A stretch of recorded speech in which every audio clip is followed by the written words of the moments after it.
우리 죄값을 대신 벌받아 주시기 위한 희생양이 되시기 위해 오셨는데, 이것은 하나님이시었던 예수님이 죄인의 발을 씻어 주시기까지 죄인들 구원하시려고 죄악 세상, 죄악의 밑바닥에까지 낮아지셨다. 12 제자에게 예수님이 대야에 물을 떠다가 수건으로 허리를 묶으시고 제자들 발을 직접 씻어 주셨습니다. 이것은 세족식이라고, 발 씻은 예식이라 그렇게 얘기하는데, 이것은 무엇을 의미하느냐? 예수님은 하늘나라 영광에 계셨더랬는데 죄인을 구원하시기 위하여 세상에 오셔서 죄인들의 발 아래까지 자신을 낮추셨다. 이것은 육적 피하의 본이었다고 합니다. 우리는 예수님에 대해서 잠깐 이제 성경에서 어떤 분이신가, 그 예수님을 한 번 더 확인할 필요가 있어요.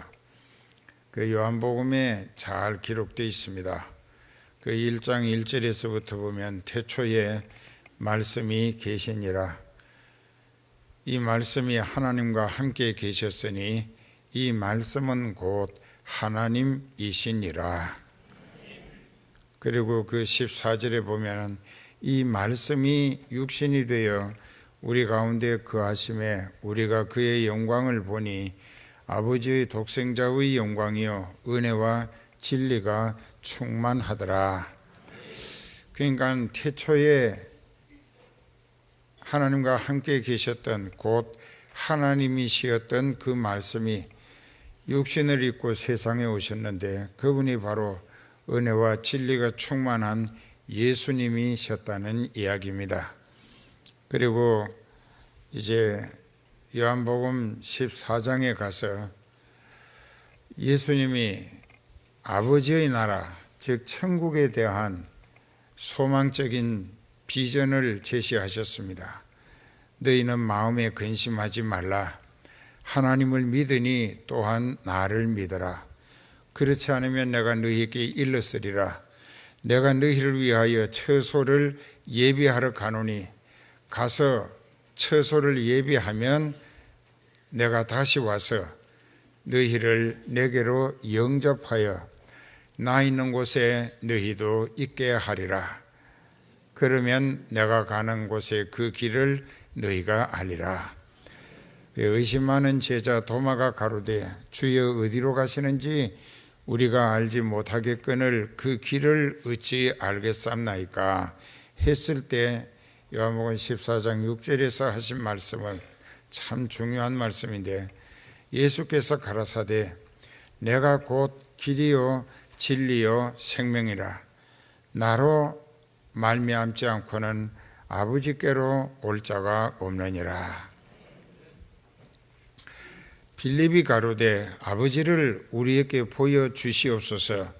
그리하면 우리가 만족하겠나이다 했을 때, 예수님이 약간 그 실망스러운 어조로 빌립아, 내가 이렇게 오랫동안 너희와 함께 있어 주었으되 아직도 너희가 나를 알지 못하느냐. 따라 합시다. 나를 본 자는 아버지를 보았거늘, 나를 본 자는 아버지를 보았거늘 어찌 아버지를 따로 보여달라 하느냐. 그럼 예수님이 누구냐? 예수님을 본 사람은 하나님을 본 것이다. 그리고 요한복음 10장에 가서 30절에 보면은 예수님이 아주 단호하게 말씀하셨어요. 나와 아버지는 하나이니라. 예수님이 하나님이다, 그 얘기입니다. 나와 아버지는 하나이니라. 그러니까 하나님이신 예수님이 자기 택하신 영혼들을 지옥 가지 않게 천국 갈 길을 닦아 주실 뿐만 아니라 천국 들어갈 수 있는 죄를 용서받게 해 주시려고 고난의 희생양으로 오셨던 것입니다. 그것을 우리가 고난 주간에 많이 들었고 또 깊이 깨닫고 여러분들의 믿음도 하나님 앞에 바로 서야겠다고 회개하면서 정립되어진 줄 믿습니다. 중요한 것은 그와 같은 하나님이신 예수님, 여러분들이 그 하나님이신 예수님을 어떻게 대하고 있는가? 우습게 알고 사는 사람은, 특히 오늘은 에스더 여전도회에서 헌신 예배를 드리는데 남녀 전도회가 함께 참여하고 있습니다. 그런데 헌신이라고 하는 것은 자기 몸을 예수님께 쓰임 받기 위하여 드리는 것입니다. 이 오퍼링이라고 하는 것은 자기를 바친다, 드린다, 그런 뜻이에요. 그렇기 때문에 이 헌신이라고 하는 것은 내 몸을 하나님께 드려서 하나님이 원하시는 대로 나를 써주시라고 내 인생을 하나님께 위탁하면서 들이밀고 바치는 거예요. 그런데 우리는 그 하나님을 주님이라고 부릅니다.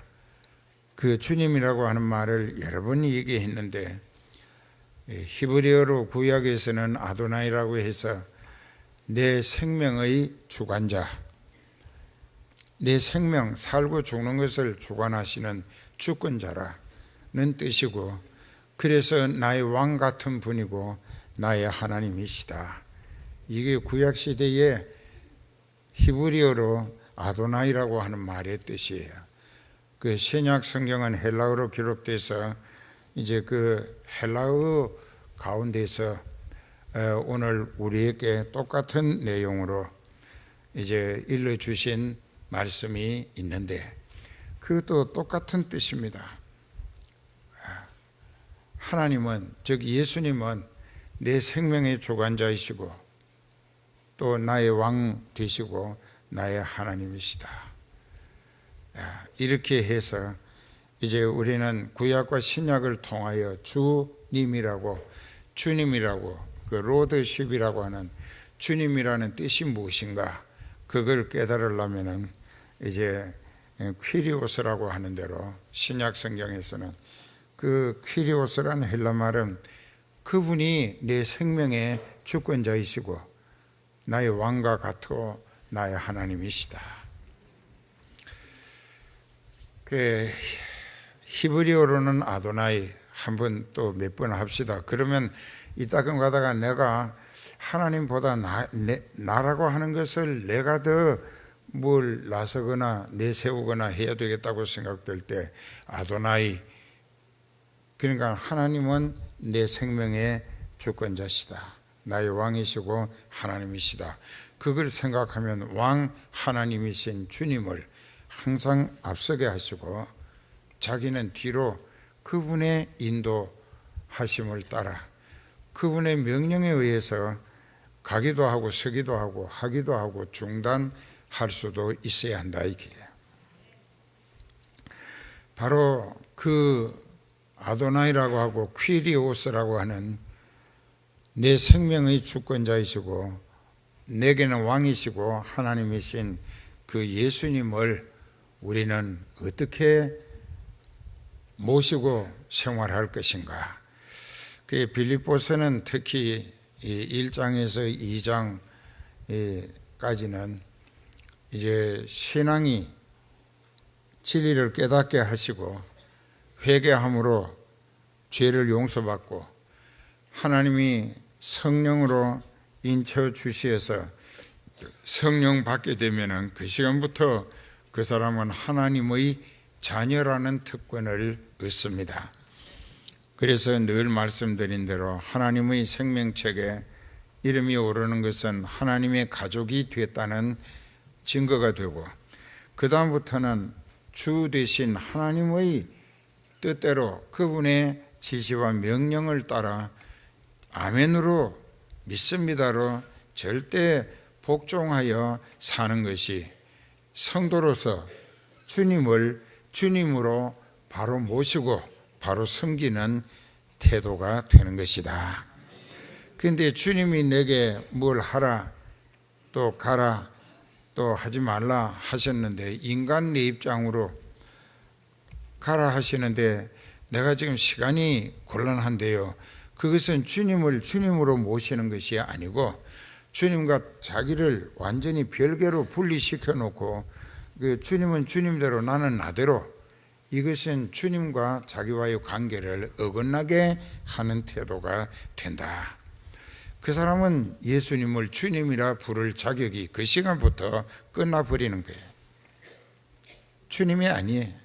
그 다음에도 좀 모자라는 사람처럼 주여 주여 하게 될 때 예수님은 그저 전혀 들은 척 하실 리가 없다. 이게 네가 누구냐? 그 교회 와서 이 강단 앞에 엎드려 가지고 주여 주여 해도 나는 너를 도무지 알지 못한다. 이게 너는 너고 나는 나라고, 네가 나를 박대하고 거절하고 나를 밀쳐내고 거부했다. 이게 그런데 어떻게 나 같은 게 너의 주님이 될 수 있느냐. 이게 이제부터 잘 들어야 하는 거예요. 그래서 그리스도 예수의 종, 여기 종이라고 했습니다. 영어로 servant라고 그러는데, 종은 주인의 뜻에 따라 살 수도 있고 죽을 수도 있어요. 종이 죽이면 그냥 아무 소리 못하고 죽는 게 종의 신분입니다. 종은 자기의 자존심이나 또 이권이나 명분이나 이런 것을 절대로 기대하거나 주장할 수가 없어요.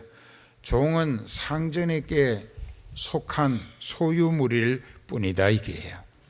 그래서 사도 바울은 예수님의 종이라고, 하나님의 종이라고 자기를 늘 그 종의 의식을 강조했습니다. 그 사도 바울의 말은 참 맞아요. 자기가 평생 회개한 이후 성령 받은 그 시간부터 이튿날 유대인의 회당에 가서 예수는 하나님의 아들 그리스도라고 예수 믿는 사람을 잡아서 해치러 갔다가 다메섹 도상에서 부활하신 예수님 만나고 아나니아라고 하는 사람에게 안수 기도받고 성령이 충만한 다음 이튿날 유대인의 회당에 가서 거기 모인 유대인들에게 예수님은 하나님의 아들 그리스도라고 증거하기 시작을 했어요. 96살쯤 될 때까지 그는 말할 수 없는 고통을, 환난을, 핍박을, 또 행패를, 매를 맞고 여러 차례 죽을 고비를 겪었지만 하나님 나라 확장을 위하여 예수 그리스도의 구속하신 은혜가 한 영혼이라도 더 구원 얻는 성과로 이어지기를 위하여 자신의 생명을 조금도 귀한 것으로 여기지 않았다고 합니다. 왜? 종의 의식을 가졌기 때문에. 나도 그렇게 살고 여러분들도 그렇게 살아야 할 줄 믿습니다. 오늘 본문의 다음 가서 빌립보서 1장 20절부터 사도 바울의 신앙과 사명관이, 그의 신앙이 사명관이 어떠했는가 한번 보십시다. 20절부터 나의 간절한 기대와 소망을 따라 아무 일이든지 부끄럽지 아니하고 오직 전에도 그랬듯이 앞으로도 온전히 담대하여 내 육신이야 살든지 죽든지 내 몸에서 그리스도가 존귀히 되게 하려 했다.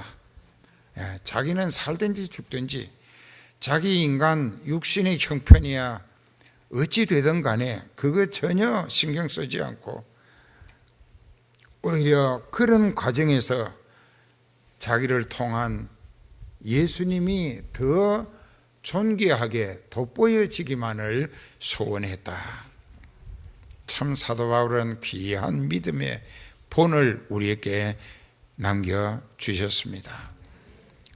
내가 살든지 죽든지 내 몸에서 그리스도만 존귀히 되게 하려고 더 낮추고 아무리 아파도 아픈 척도 하지 아니하고 또 망신을 당해도 부끄럽게 생각하기는커녕 이 과정에서 내가 온전한 믿음을 드러내 보이므로 날 구원하신 주님이 더욱 귀하게 돋보여지기를 힘썼다. 그게 우리는 조금만 교회 봉사하고 또 뭐 전도회 회장하고 구역장하고 뭐 여러 가지로 봉사하다가 조그마한 어려움만 온다 해도 그걸 핑계 삼아서 목사님 나 지금 상당히 힘들다고 그래서 내가 이 일 못하겠다고 한다면은 그 인생은 예수님을 주님으로 모신 사람이 아니라는 것을 자기가 증명하는 것이 될 수밖에 없다. 알아들어요? 그래서 사도 바울은 거기 보면은 뭐라고 했느냐 21절에 이는 내가 사는 것이 그리스도 때문에 사는 것이니 주님의 뜻이라면 죽는 것도 내게 유익한 줄 알기 때문이라. 주 안에서 죽는 것은 가장 성공적인 인생을 사는 결과가 됩니다. 주 안에서 죽는 것. 그건 순교하는 것은 그리스도로 더불어 1000년 동안 왕으로 탈 자격을 얻는 거예요. 그랬는데 그게 나와서 이제 설교를 하는 거예요. 막 불이 쏟아져 내게. 막 그러면서 막 애타게 증거하는 거예요. 아마 여러분들이 심령 골수에까지 파고드는 감동의 은혜 또 회개에 또 그리스도로 채워지는 말씀이 선포된 줄 믿습니다. 그런데 이제 내려갔어요. 내려가가지고 그 누가 와서 아들 기도해 달라고 해서 좀 대화하다가 그 기도해 줬어요. 그리고 이제 몸이 이상해. 여기 있으면 안 아파. 여기서 설교할 때는 전혀 아픈 거 몰라. 막 그냥 힘이 넘치는데 그 여길 떠나면은 이제 지쳤다고. 그래서 여기서 차라리 살까? 이제 그런 생각도 하는데 그게 잘 생각해 보시라고. 그게 막 어질어질해. 골이 덜렁덜렁하고. 근데 이제 밥그릇이 오더라고. 근데 그 내가 아무래도 이상하다 해서 좀 감이 이상해서 그 피를 이제 AQ책이라고 하는 데다가 체크업을 했는데 엄청나게 높은 거예요. 아침 별로 안 먹었는데 엄청나게 높아. 그래서 밥을 못 먹고 그냥 이제 거기서 산부 예배 때까지 기다렸다가 할까 했는데 안 돼. 막 몸이 이상해. 그래서 안 가는데 집에를 갔다고요. 사택에 가서 이제 옷 벗고 좀 누웠어요. 그 누워서 조금 잤다고. 자고 나니까 와가지고 시간이 다 돼 가는데 가셔야지요. 그때가 2시 반이야. 그 이제 일어나니까는 아무렇지도 않아. 그래가지고 또 여기 와서 재 보니까 싹 내려간 거야. 아, 이렇구나. 그래서 하나님이 쓰실 때 계속 지금까지 그러하셨듯이 하나님의 능력의 손으로 붙들어 쓰시면은 뭐 아주 멀쩡한데 그 이제 조금 이제 쉬려고 하면은 그때부터 지치고 피곤하고 기운이 없고 그래. 그래서 나는 내가 그러잖아요. 설교 계속 할까?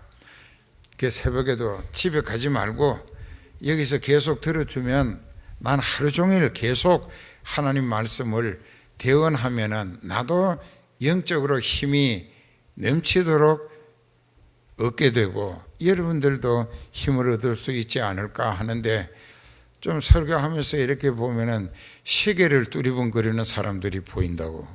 그건 왜 그러냐? 지겹거나 어디 가고 싶다 이거지. 그러니까 말씀의 가치가 그 사람에게는 뭐 별로인 것처럼 돼버린다 이게.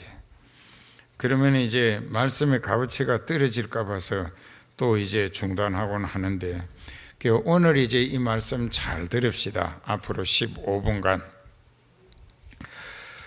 그리스도 예수의 종 바울과 디모데는 그리스도 예수 안에서 빌립보에 사는 모든 성도, 또 그 교회 감독은 목회자란 말입니다. 또 봉사하는 집사님들에게 편지하노니 하나님 우리 아버지와 주 예수 그리스도에게로부터 은혜와 평강이 너희에게 있기를 빈다. 그 다음에 이제 3절부터 보면 너희를 생각할 때마다 나의 하나님께 감사하며 간구할 때마다 너희 무리를 위하여 기쁨으로 항상 기도하게 되는 것은 첫날부터 지금까지 복음에서 너희가 교제함을 인함이라. 루디아라고 하는 자주 옷감 장수 루디아라고 하는 여자를 통해서 빌립보 교회가 그 집에서 세워졌습니다. 그리고 그 여인은 옷감 장수하는 걸 집어치우고 전도 부인이 돼가지고 바울과 그 일행을 자기 집에 가시겠다는 걸 사정해서 붙들어 모시고 빌립보에 사는 많은 사람들을 전도해 왔어요. 그러니까 바울은 그 집에서 상당히 긴 기간 그 집에 머물면서 빌립보 교회를 세우게 됐습니다. 그리고 빌립보 교회를 떠날 때에 하나님의 지시를 받아 마게도냐 지경의 데살로니가라고 하는 곳에 가서 교회를 세우라. 그럴 때 하나님의 종 바울은 하나님의 명령과 지시를 따라 글로 갔어요. 가게 될 때에 빌립보 교회가 신약 교회에서는 최초로 빌립보 교회가 믿음의 정성으로 선교 헌금을 해가지고 사도 바울에게 돈보따리를 줬습니다. 이거 가지고 가서 데살로니가에도 우리 빌립보 교회처럼 진리 정통하고 성령이 충만한 하늘 소망의 은혜가 더 많은 사람들로 구원 얻게 해주라고. 그리고 돈만 보내는 것이 아니라 우리가 매일같이 사도 바울의 선교 사역을 위하여 밤낮 뒷바라지 기도를 하겠다고 했어요. 그러다 보니까는 사도 바울과 빌립보 교회는 밀접한 사명 동지자적인 관계가 이루어진 거예요.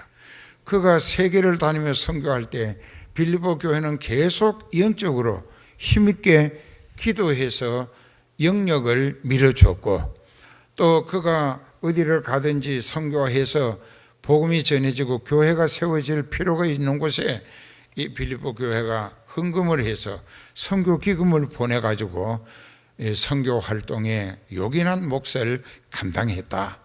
그러니까는 사도 바울에게 있어서 빌립보 교회는 자기와 멍에를 같이 한 공동체가 됐다 이게요. 그렇기 때문에 그 사도 바울의 빌립보 교회에 대한 기대와 애착심, 그 깊은 사랑은 말로 표현할 수가 없어요. 그렇기 때문에 3절부터 내가 너희를 생각할 때마다 나의 하나님께 감사하며 간구할 때마다 너희 무리를 위하여 기쁨으로 항상 기도한다. 왜 그렇게 하느냐? 첫날부터 즉 루디아를 통하여 빌립보 교회가 세워질 때부터 지금까지 복음을 위하여 너희가 나와 함께 협력하는 공동체가 되었기 때문이라. 너희 속에 착한 일을 시작하시니가 그리스도 예수의 날까지 이루실 줄을 우리가 확신한다. 너희 속에 착한 일을 시작하시니는 얼마 전에 설교한 것 같네. 그 너희 속에 착한 일을 시작하시니는 하나님이시다 이게. 아버지, 아들, 성령, 삼위 하나님이시야. 그 그리스도 예수의 날은 언제냐? 예수님이 재림하시어서 그리스도의 왕국이 이루어지게 될 그때, 그 날을 그리스도 예수의 날이라고 하는 거예요. 근데 확신한다.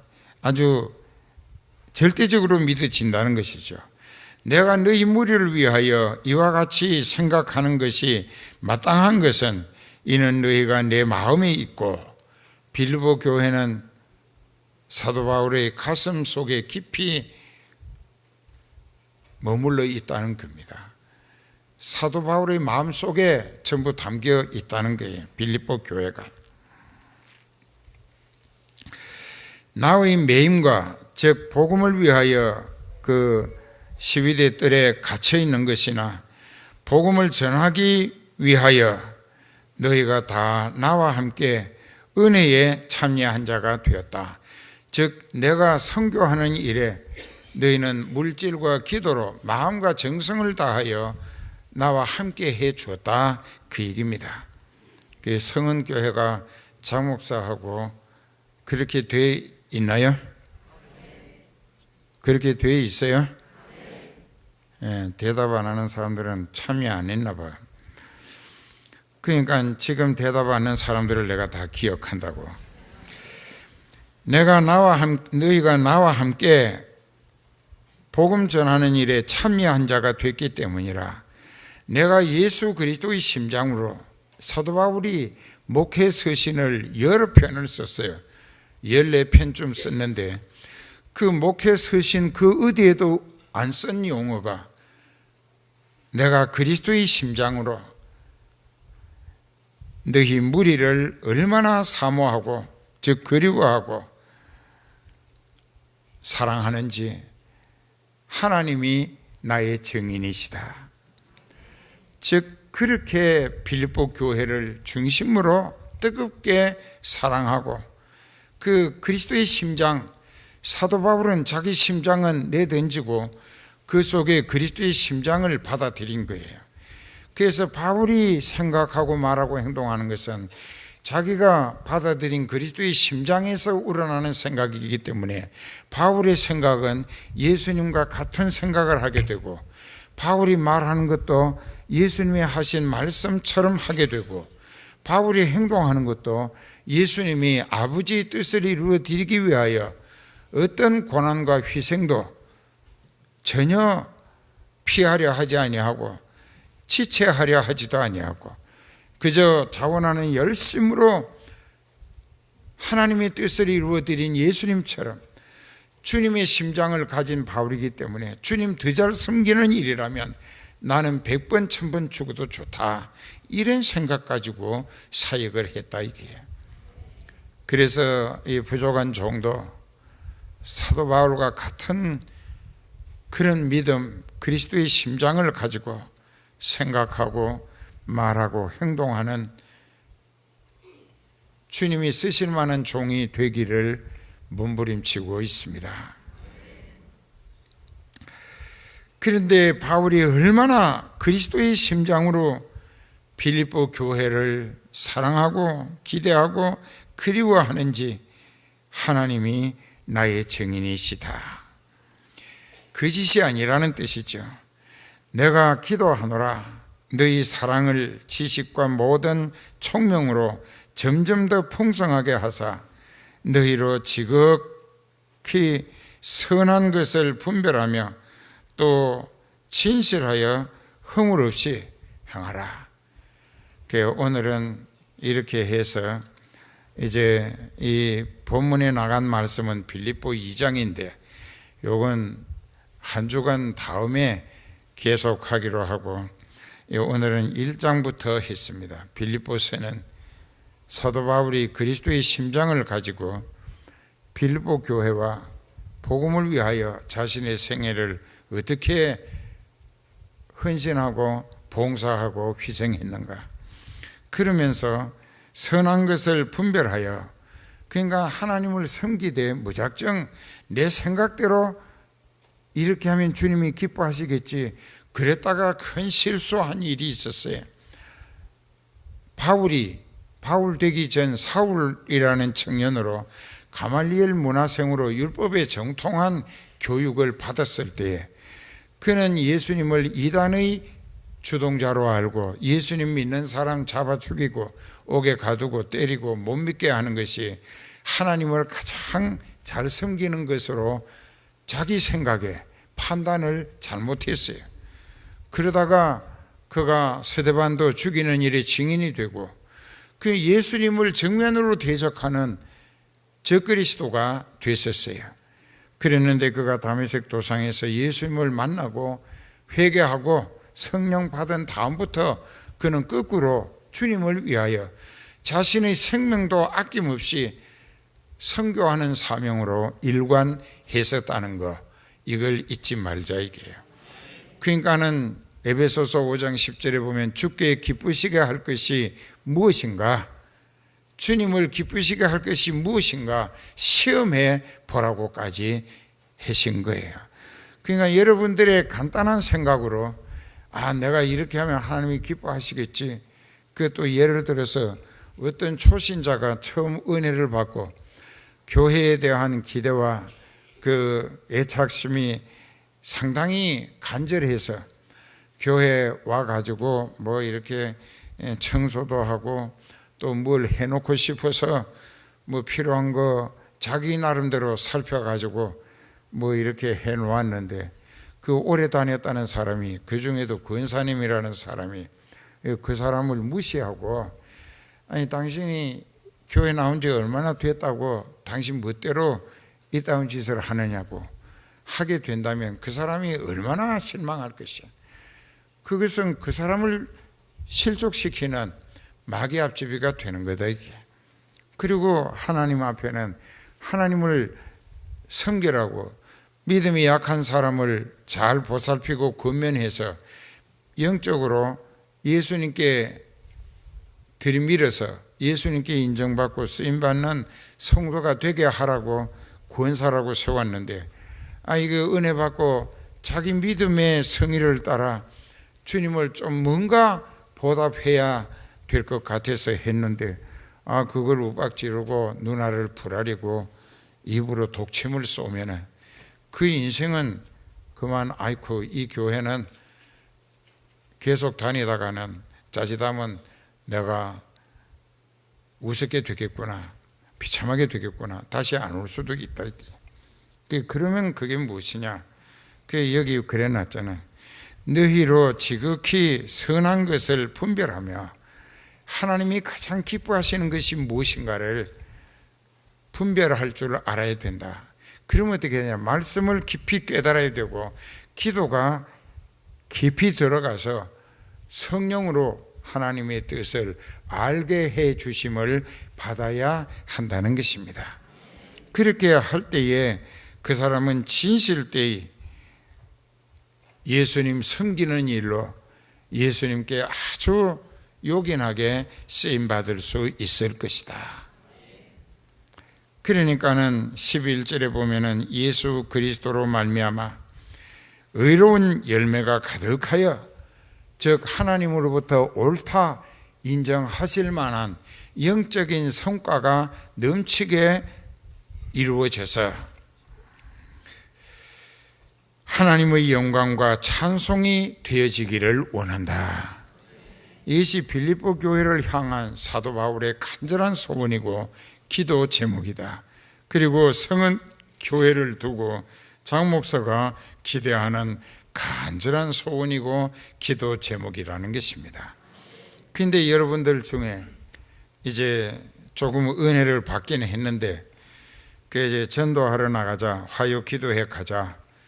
그런데 늦잠 자고 늦게 일어나가지고 그 안 믿는 서방님을 그저 되는 동 마는 동 아침 해서 먹이고 밥상은 부뚜막에 갖다 놓고, 그리고 세탁물도 그냥 거실에다가 막 사방에 흩어지게 마치 그 넝마주의 주워다가 모아놓은 것처럼 여기저기다가 흩어지게 해놓고 자기만 얼굴에 페인트 칠하고 그렇게 하고 나온다 이거예요.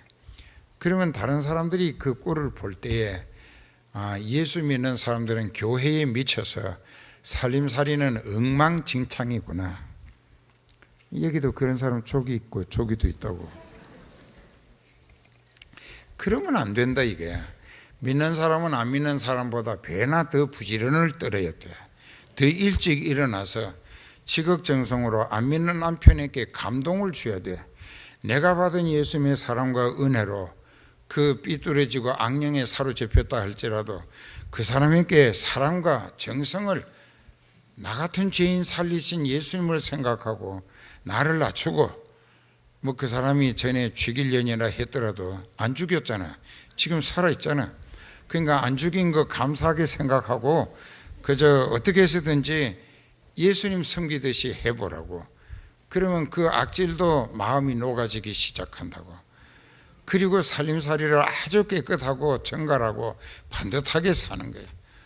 그 밤에 좀 늦게 자더라도 빨래할 건 다 해놓고 또 청소도 다 해놓고, 뭐 부뚜막에 먹고 물린 상 놔두고 올 게 아니야. 그럼 거기에 바퀴벌레가 파티에 올라온다고. 그렇게 하지 말라고. 그리고 다 일찍이 서둘러서 시간을 맞춰 하게 되면은 거기서 다 청소도 하고 밥그릇도 다 씻어서 찬장에 갖다 엎고 숟가락도 깨끗이 씻어서 이렇게 다 정리해 놓고 밥상도 앞뒤 다 닦아야 돼요. 어떤 집에 가서 보면은 위에만, 그 소반 위에만 닦았는데 옆구리에 온갖 먼지때가 다 묻어 있어요. 그래 내가 이렇게 볼 때에 속이 울렁거려. 거기 안에 아무리 좋은 것을 얹어놨다 할지라도 그게 무슨 달게 먹을 수 있겠는가. 그 상다리도 보면은 뭐 된장찌 거기도 묻어 있고, 뭐 그 보면은 배추 김치 조각도 묻어 있고, 그러면 안 된다. 소반 다리만 닦을 게 아니라 엎어 가지고 소방 배 속도 다 닦아야 돼. 그게 위생적이라, 건강을 위해서, 가족을 위해서. 그렇게 한다 이게. 그 어떤 집에는 가면 행주인지 걸렌지 몰라. 이거 보면은 행주 같아. 그 어떻게 보면 걸레 같아. 근데 또 숟가락을 씻어 가지고 이렇게 먹도록 상에다 갖다 놓으면 걸레 같은 행주에다가 또 숟가락을 쓱쓱 문질러 가지고 갖다 놓으면 행주에 수천 마리의 균이 묻어 있다가 옳다, 이거 오늘 입으로 들어가는데 아주 수지 맞겠구나. 그래서 그 숟가락에 행주에, 걸레 같은 행주에 묻어 있던 온갖 균이 숟가락에 다 붙어 있다가 날 빨리 뭘 퍼먹고 국물을 떠마실 때 네 속에 아주 12지장에까지 다 들어가리라. 이렇게 하지 말라 이게. 그러니까 수저를 닦았을 때에 깨끗이 닦아가지고 한 번 더 물에 헹궈서 그냥 갖다 놔. 또 어떤 딸들은 젊고 예쁜데도 보면은 그 집에 같이 신방 가가지고 도와준다고 봉사한다고 이렇게 보면 꼭 그 숟가락이나 젓가락이 입에 들어갈 부분을 손으로 들고 이렇게 뽑아가지고 갖다 놓는다고. 그럼 그 사람 손에 묻었던 수만 개의 균이 그 숟가락에 오염되는 거예요. 그거 가지고 먹고 너 병들어서 죽어라. 잊지 말라고. 웃을 일이 아니에요. 땅을 치고 통곡할 일이에요. 우리 딸들은 그러지 않겨. 대답이 좀 시원찮아. 그러지 않겨. 그렇게 믿자면 다른 사람보다 배나 더 부지런해야 돼. 매사에 더 깨끗하고 정갈하고 친절하고, 그리고 가족은 가족이야.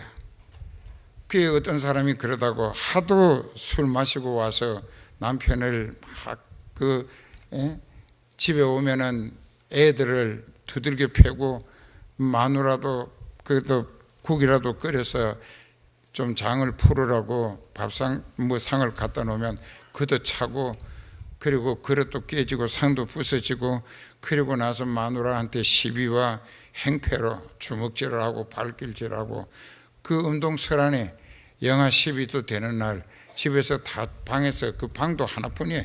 다 쫓아내고 지 혼자 문 걸어 잠그고 안에서 잔다 이게. 아무리 열려고 해도 못 들어가.